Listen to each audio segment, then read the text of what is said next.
Mr. President. Senator from Vermont. Thank you, Mr. President.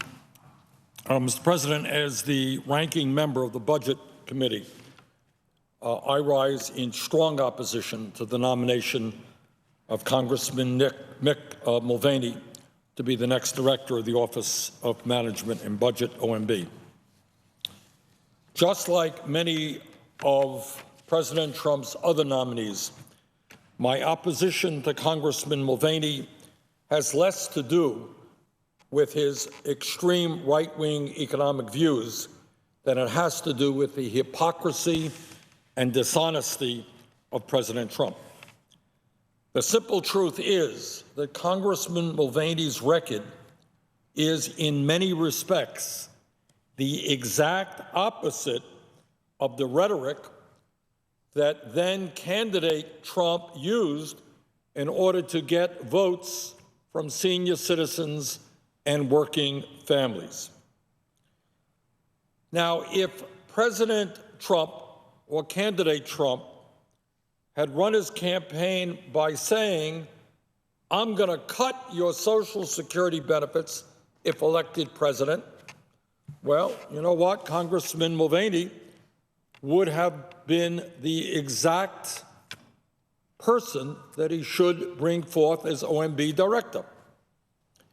If President Trump had said, "I'm going to privatize your Medicare, vote for me because I'm going to privatize your Medicare," if that's what he had campaigned on, then Congressman Mulvaney would have been exactly the right choice for OMB director. If candidate Trump had said, and I quote, "I want to devastate Medicaid, I want to make it harder for poor people to get the health care they need, and I want to threaten the nursing home care of millions of senior citizens," if that is what candidate Trump had said, Mick Mulvaney would have been exactly the right and appropriate leader of the OMB. But, Mr. President, that is not the words, that is not the rhetoric, those are not the ideas that candidate Trump raised during his presidential race. In fact, candidate Trump said exactly the opposite. On May 7, 2015, we're all familiar with Mr. Trump's tweets. Well, here's a tweet that he made on May 7, 2015, and what he said: "I was the first and only potential GOP candidate to state there will be no cuts to Social Security, Medicare, and Medicaid." Huckabee copied me. So you have candidate Trump making it very clear there would be no cuts to Social Security, Medicare, and Medicaid. On August 10, 2015, Trump said, and I quote, "I, Trump, will save Medicare, Medicaid, and Social Security without cuts. We have to do it. People have been paying in for years, and now many of these candidates want to cut it," end of quote. On November 3, 2015, Mr. Trump said, quote, "I'll save Social Security. I'll save Medicare. People love Medicare. I'm not going to cut it." On March 10, 2016, Mr. Trump said, "I will do everything within my power not to touch Social Security, to leave it the way it is. It is my absolute intention to leave Social Security the way it is, not increase the age, and to leave it as it is." Let me read it again. "It is my absolute intention to leave Social Security the way it is, not increase the age, and to leave it as it is," end quote. Can't be much clearer than that. On May 21st, 2015, Mr. Trump tweeted, "I am going to save Social Security without any cuts. I know where to get the money from. Nobody else does," end quote. January 24th, 2015, Mr. Trump said, "I am not a cutter. I'll probably be the only Republican that doesn't want to cut Social Security," end quote. Now, those are pretty strong statements. What he just told you is no uncertain terms can't be clearer than this. He doesn't want to cut Social Security. He doesn't want to cut Medicare. Doesn't want to cut Medicaid. And you know what? Millions of people actually believed what he said. They actually thought that candidate Trump was telling the truth. But now that the election is over, President Trump has nominated a budget director, Mr. Mulvaney, who would cut Social Security, would cut Medicare, would cut Medicaid, and would threaten the retirement security of millions of Americans. Now, we've just heard the exact quotes coming from candidate Donald Trump. Let us now hear the exact quotes coming from Congressman Mick Mulvaney about his views on these very same issues. On May 15th, 2011, Congressman Mulvaney said on Fox Business News, quote, "We have to end Medicare as we know it," end of quote. On April 28th, 2011, Congressman Mulvaney said, quote, "Medicare as it exists today is finished." On August 1st, 2011, Congressman Mulvaney said, quote, "You have to raise the retirement age, lower a pay cut, change the reimbursement system. You simply cannot leave Social Security the way it is," end of quote.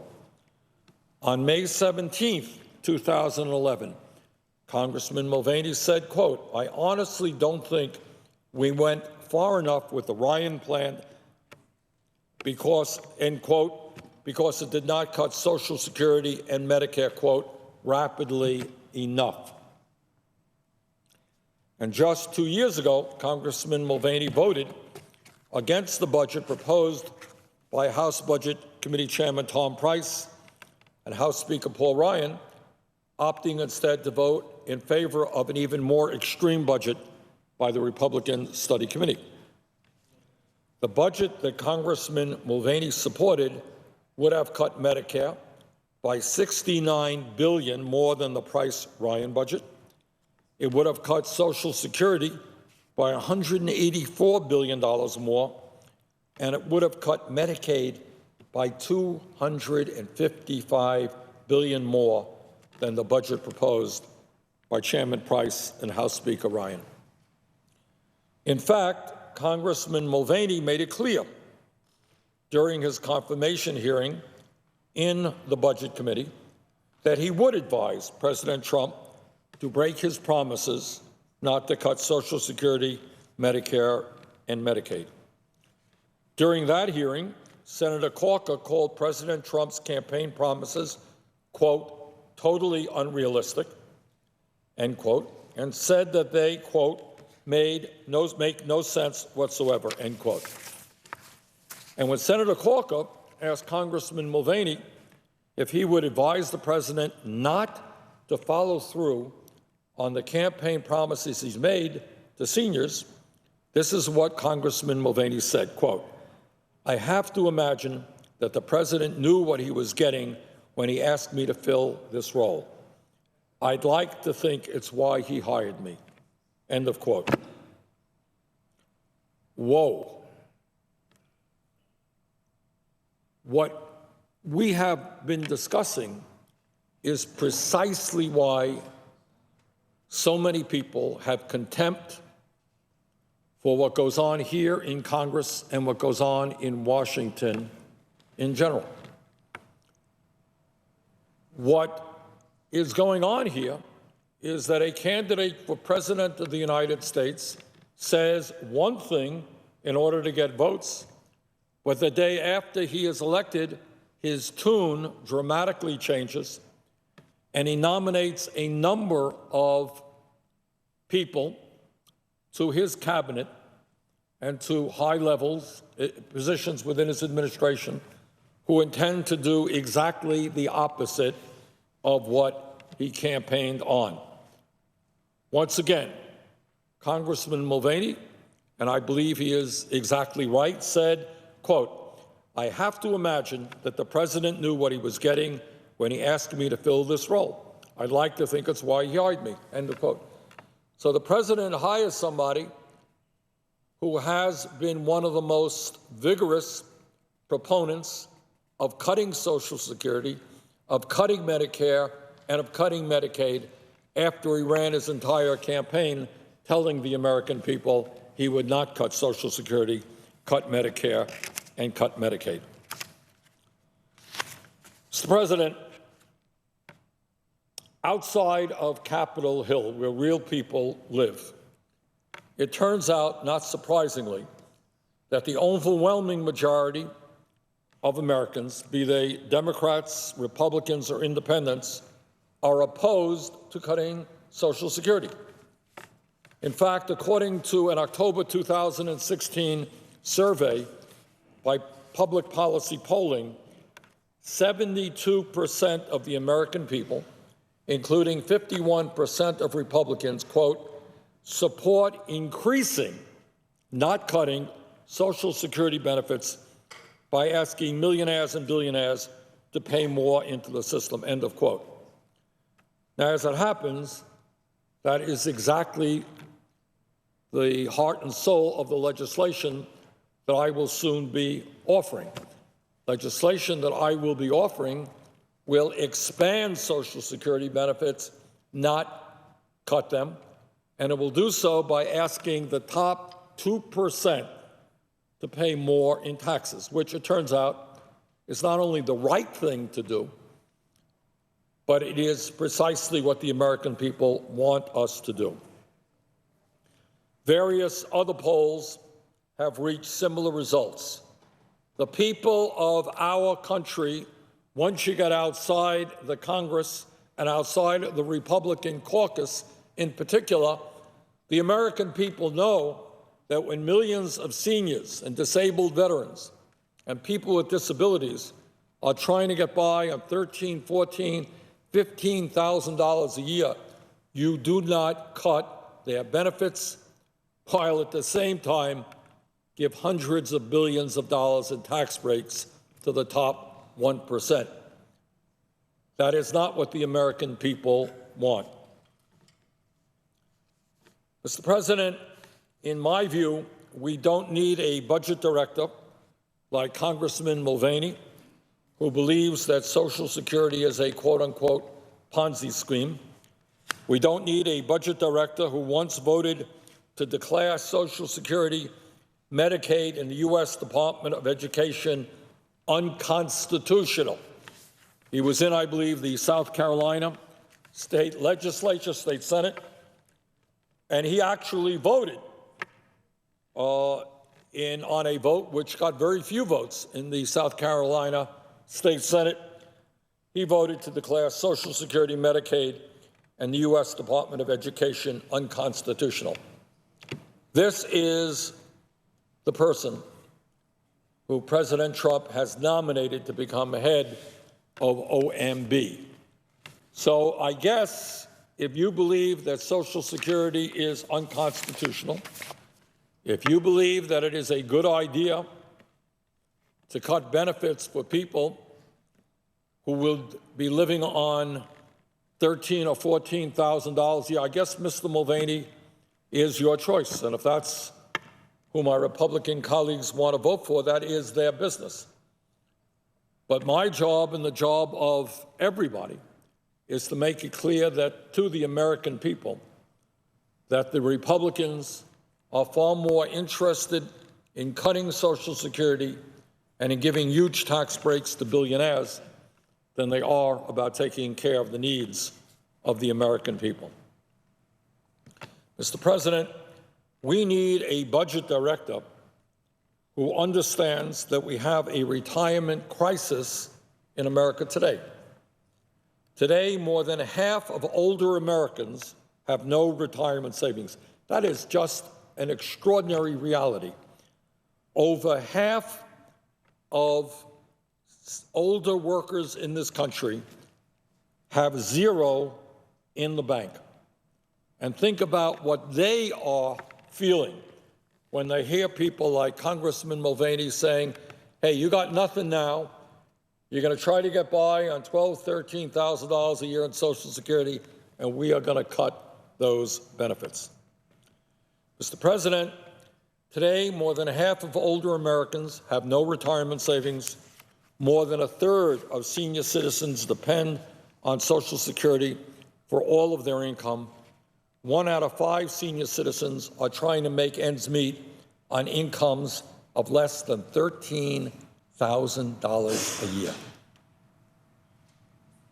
I'll tell you, it is, I hope people are able to sleep well who think that it is appropriate to give tax breaks to billionaires and cut benefits for people who are trying to get by on Social Security checks of $13,000 a year.